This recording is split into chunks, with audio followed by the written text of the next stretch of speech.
대림절 기간을 지나면서 예수님의 공생애 전 행적들과 그 이야기들을 살펴보고 있습니다. 그 이야기를 통해서 우리는 예수님이 누구신지에 대해서 말씀을 나누고 있어요. 여러분, 요즘 영화를 개봉하기 전에 예고편을 여러 편을 제작해서 하나씩 보여주는 거 알고 계세요? 티저 예고편도 있고 메인 예고편 1, 2 이렇게 있어요. 그래서 영화에 대한 그런 관심과 흥미를 더 고조시키는 거죠. 예수님 탄생 이후에 공생애 사이에 성경의 기록을 보면 크게 세 가지 사건이 기록되어 있어요.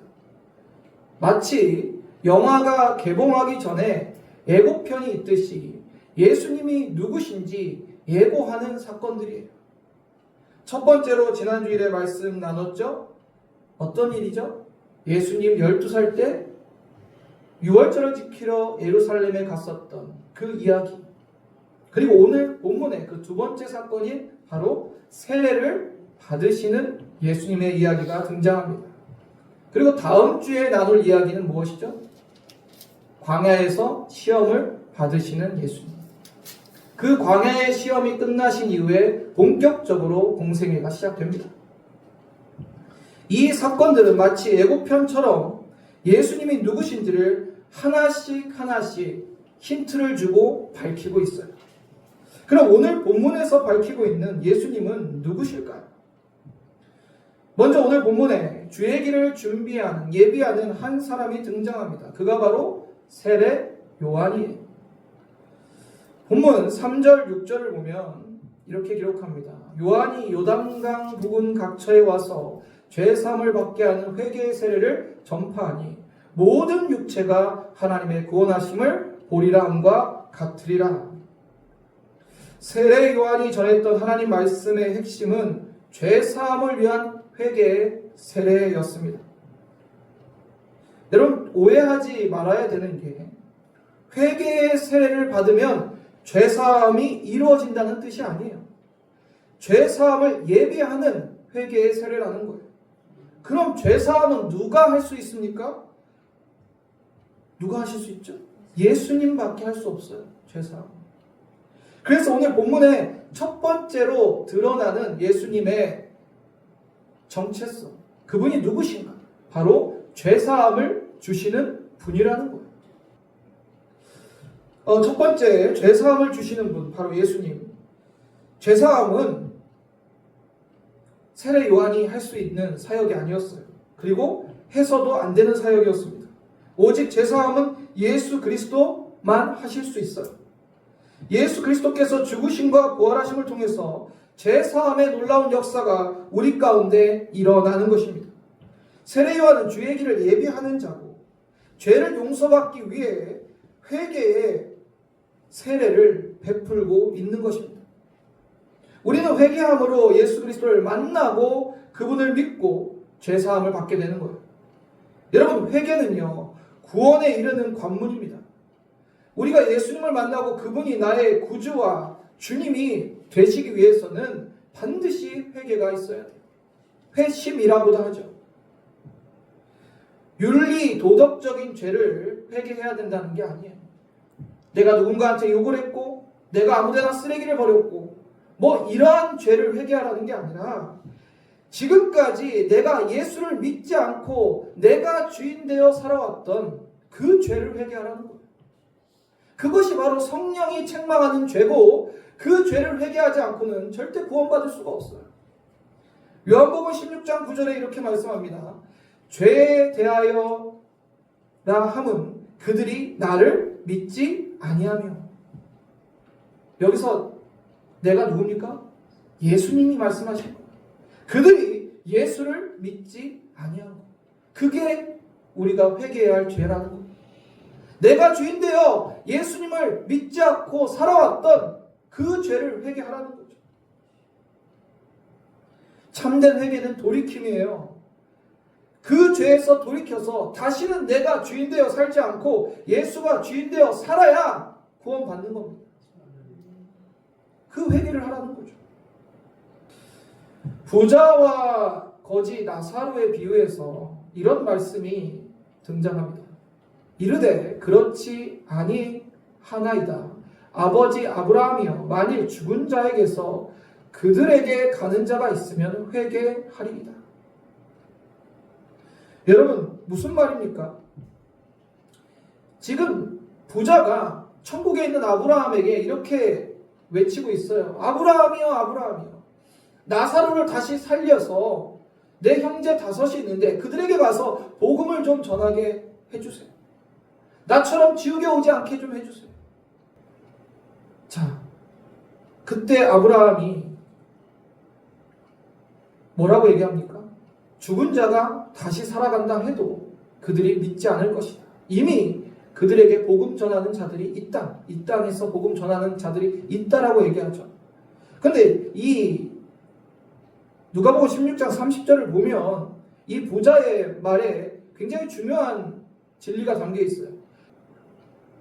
만일 죽은 자에게서 그들에게 가는 자가 있으면 회개하리이다 라고 기록되어 있는데 무슨 말이에요? 그들이 회개를 해야 구원받을 수 있다는 것을 이미 지옥에 온 그 부자는 깨닫고 있었던 거예요. 그래서 나사로를 보내서 그들이 회개케 하라는 거죠. 지금까지 그들이 자기가 주인 되어 살아왔던 죄를 빨리 회개하고 예수 믿으라. 여러분 예수님이 공생의 사역을 시작하면서 뭐라고 말씀하셨습니까?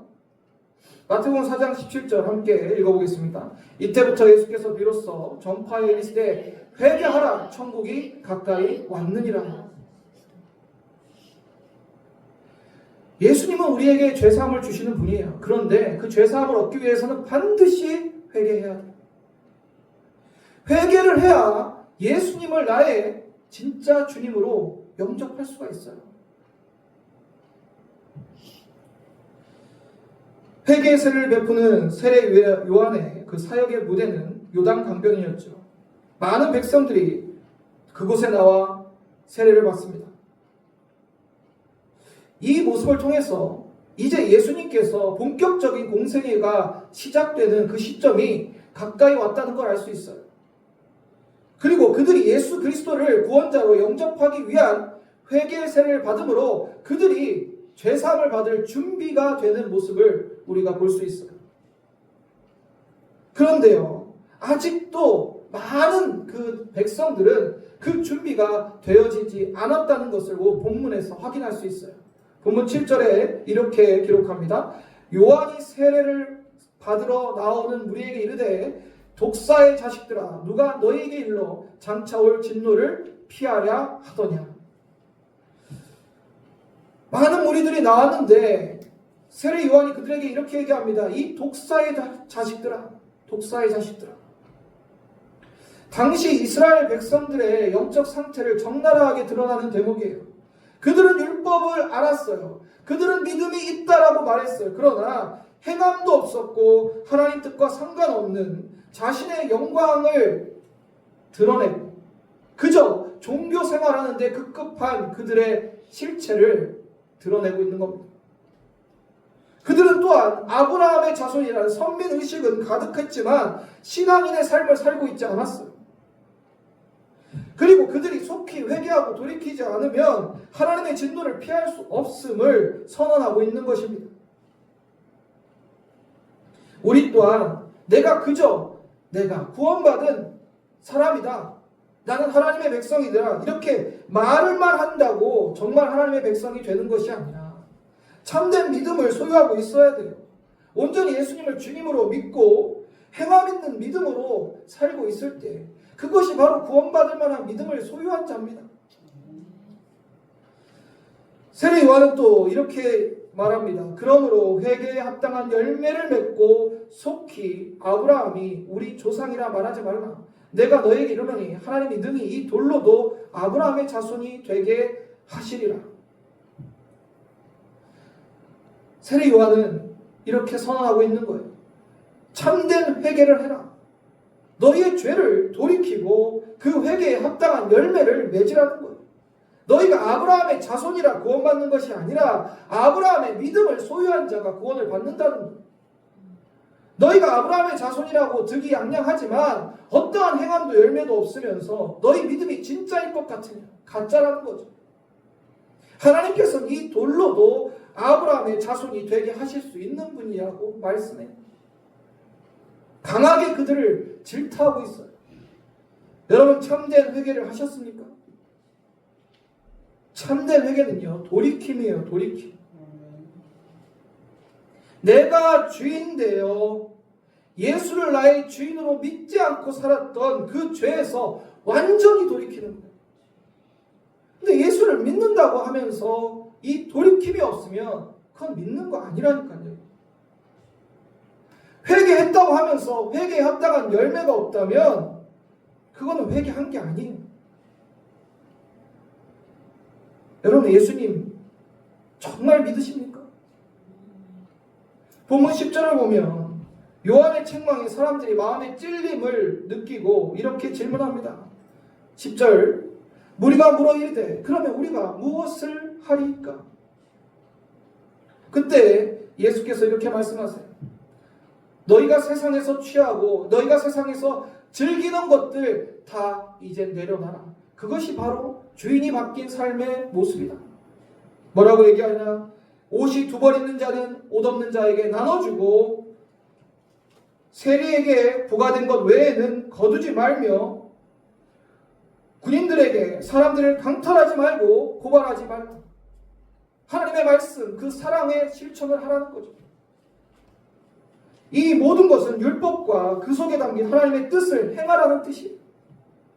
한마디로 지금 유대 땅은 온통 형식적이고 외식적이고 가짜 신앙인들로 가득하다는 거예요. 행함이 없는 열매, 죽은 믿음이라는 겁니다. 여러분, 지금 이 시대와 교회 가운데 우리들의 모습이 아닐까요? 오늘 본문에 두 번째로 들어가는 예수님은 심판하시는 분이에요.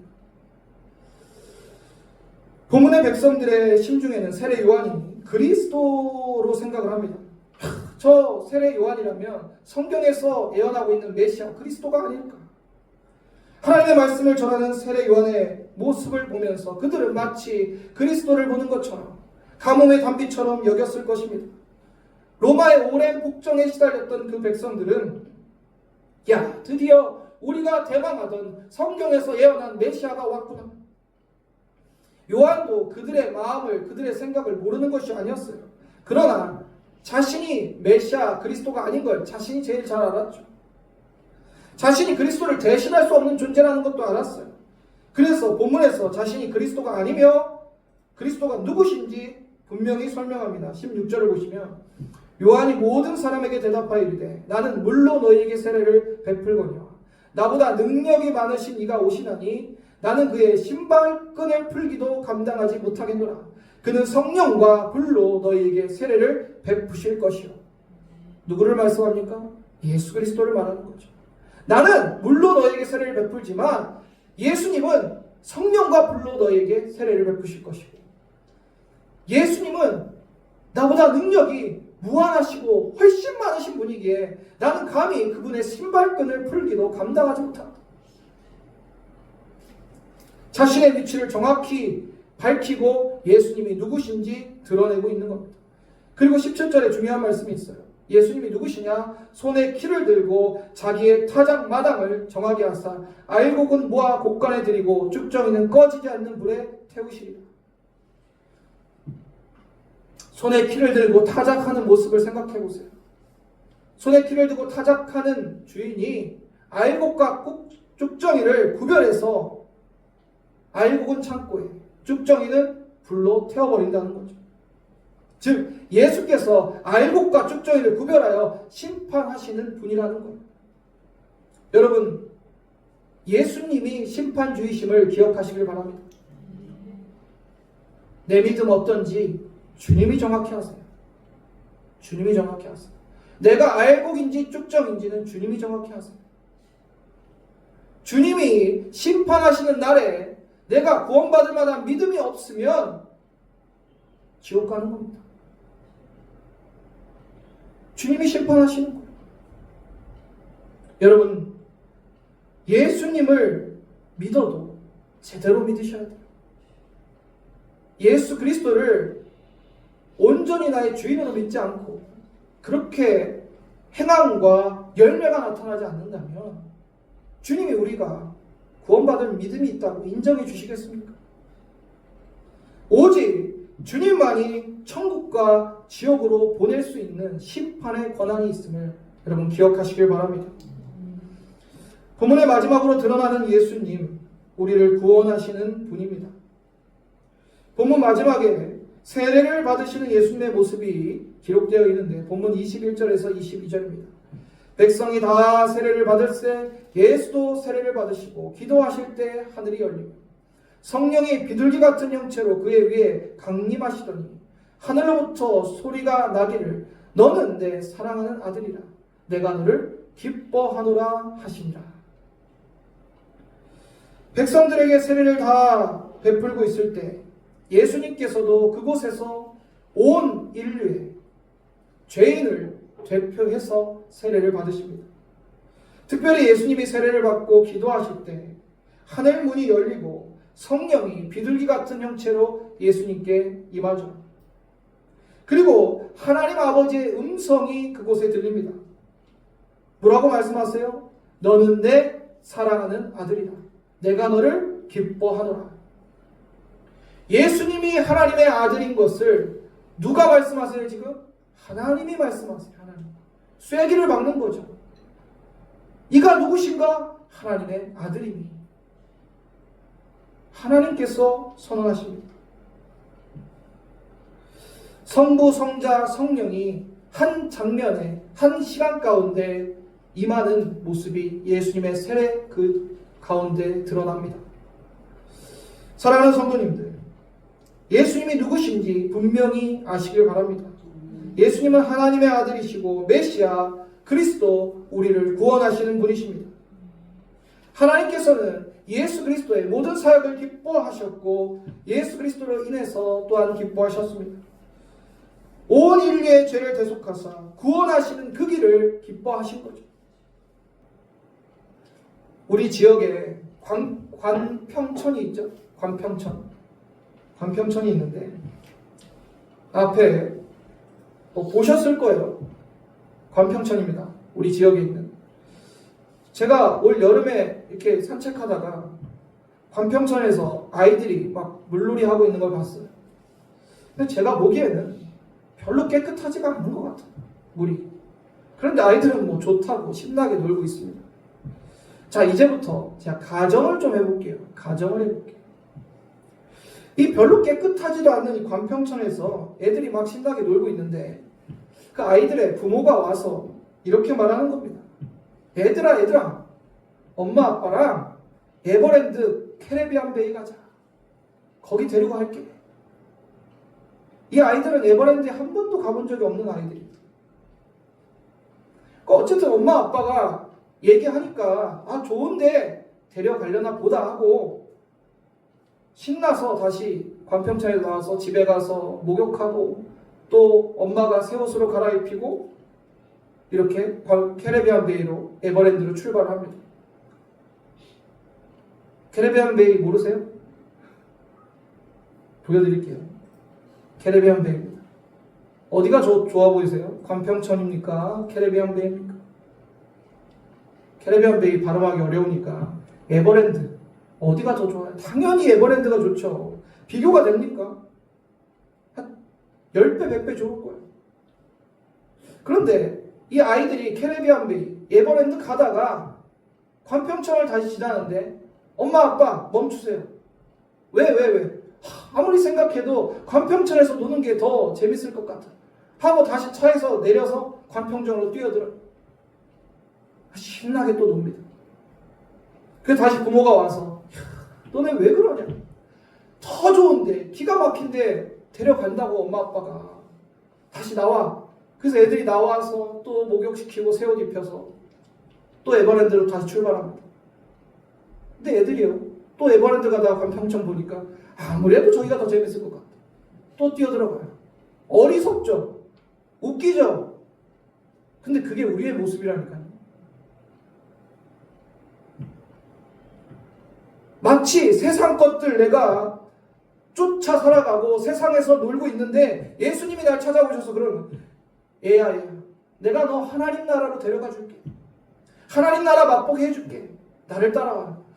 그래, 예수님이 말씀하니까 뭔가 좋은 게 있겠지 하고 따라 나서요. 그러다가 다시 세상을 보니까 역시 세상이 좋은 것 같아. 다시 세상으로 뛰어들어. 세상에서 놀고 세상과 또 쫓아가. 예수님 또 찾아와서 너 왜 그러니? 내가 하나님 나라로 데려간다니까. 내가 너 하나님 나라 맛보게 해준다니까. 그게 또 데리고 나오는데 또 세상으로 돌아가서 아무래도 여기가 더 재밌는 것 같아. 아무래도 여기가 더 좋은 것 같아. 여러분, 이게 우리의 모습이에요. 이게. 그래서 세상으로 다시 들어가서 성공하고 돈 벌고 비싼 차, 좋은 집, 명품 옷 이런 거 여전히 좋다고 쫓아다니고 있어요. 다시 관평천으로 뛰어드는 모습이랑 다르지 않다니까요. 주님의 교회는 무너져가도 세상에서 내가 좋은 것 즐기면 됐고, 내 주위의 수많은 영혼들은 예수 안 믿고 지옥 가고 있는데 전도는 전도팀이 하겠지. 전 세계의 선교자, 선교사들이 피 흘리며 복음을 전하고 있어도, 성도들이 핍박과 박해 속에 예배하고 있어도 선교는 다른 사람이 하겠지. 기도는 중보기도팀이 하겠지. 여러분, 어떻게 살고 계세요? 여러분, 관평천에서 노십니까? 하나님 나라에서 노십니까? 에버랜드가 더 좋은 건데, 뭐 가보지 않았으니, 뭐 경험해보지 맛보지 않았으니 그냥 관평천에 뛰어드는 아이들처럼. 여러분, 세상에 속해서 사십니까? 하나님 나라 속해 사십니까? 여러분, 그 아이들이 에버랜드에 한 번이라도 가봤다면 관평천을 쳐다나 보겠습니까? 선택할 수 있다면 무조건 에버랜드겠죠. 이와 같이 하나님 나라를 맛본 사람은 수준 낮아서 세상 것들 안 쳐다봐요. 너무 수준이 떨어져서 관심도 없어요. 하나님 나라 맛보기 전까지는 그냥 세상 게 좋아 보이고 거기 쫓아서 살아요. 그런데요, 하나님 나라 경험한 사람들은 정말 하나님 나라 외에는 관심 없어요. 그런 자들은 죄사함에 합당한 열매가 나타나고 구원받은 성도에 합당한 열매가 나타납니다. 여러분, 교회는 다니는데 내 입으로는 예수를 믿는다고 하는데 여전히 세상 것들을 가지고 싶어서 전전긍긍, 못 가지면 괴롭고 짜증나고, 예수 믿는다고 말은 하는데 그저 성공, 돈, 통장 잔고 보면서 노후 걱정, 미래 걱정. 여러분, 정말 예수님 믿으십니까? 주님 다시 오심을 믿으세요? 제가 현실을 모르는 소리 한다고요? 저도 현실을 잘 알아요. 당장 교회에서 사례비 못 받으면 저희 가족 어떻게 먹고 살겠습니까? 그런데요, 저는 통장 잔고를 믿는 게 아니라 하나님을 믿습니다. 저는 경험했어요. 아무것도 없어도 사례비도 못 받아보고 정말 가진 거 아무것도 없을 때 하나님이 어떻게 먹이시고 살리는지 경험했어요. 제가 10년 동안 사역하면서 생활비가 부족할 때 하나님이 그 부족한 것을 늘 채우셨던 것을 경험했어요. 한두 번이었다면 우연일 수도 있겠죠. 수도 없이 많아요. 거짓말 아닙니다. 우리 사모한테 물어보세요. 수도 없이 많아요. 정확하게 매달 필요한 것 하나님이 채우셨어요. 사례비를 못 받은 날에도 채우셨고 아무것도 없을 때도 채우셨어요. 제 통장의 잔고는 하나도 여유가 없습니다. 항상 매달 똑같아요. 바닥이에요.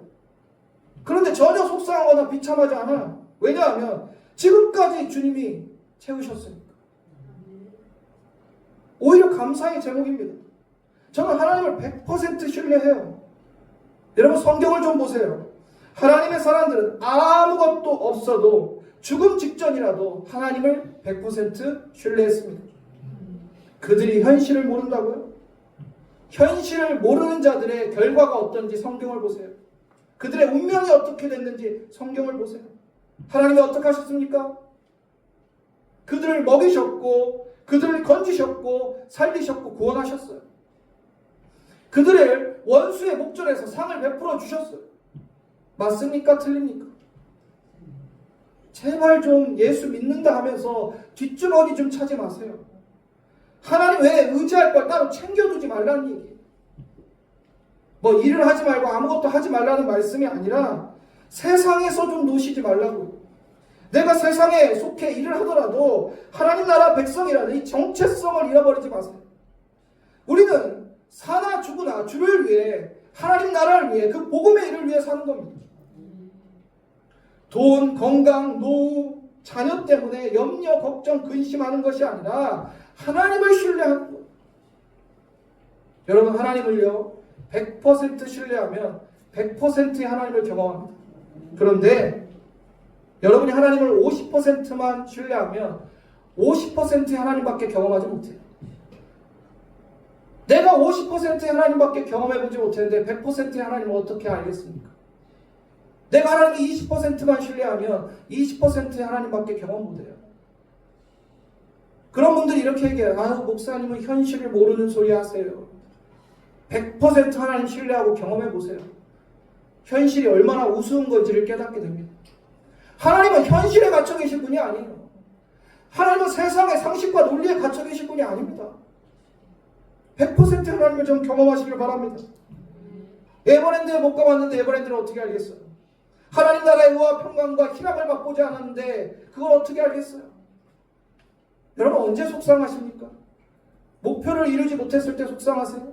성공하지 못했을 때 속상하세요? 물질이 없을 때 속상하십니까? 건강이 없을 때 속상하세요? 저는요 그런 거 안 속상해요. 안 비참해요. 제가 속상할 때는 예수 믿지 않은 영혼들을 볼 때 속상해요. 너무 마음이 아파요. 고난과 시험 중에 고통받는 성도들을 보면 제 마음이 아파요. 반대로 한 영혼이 예수 믿고 하나님 품으로 나올 때 황홀할 정도로 행복해요. 너무 기뻐요.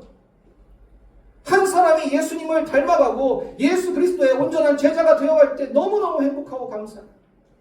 이게 에버랜드예요, 여러분. 이게 하나님 나라예요. 여러분, 수준이 광평천이면 절대 이 맛을 몰라요.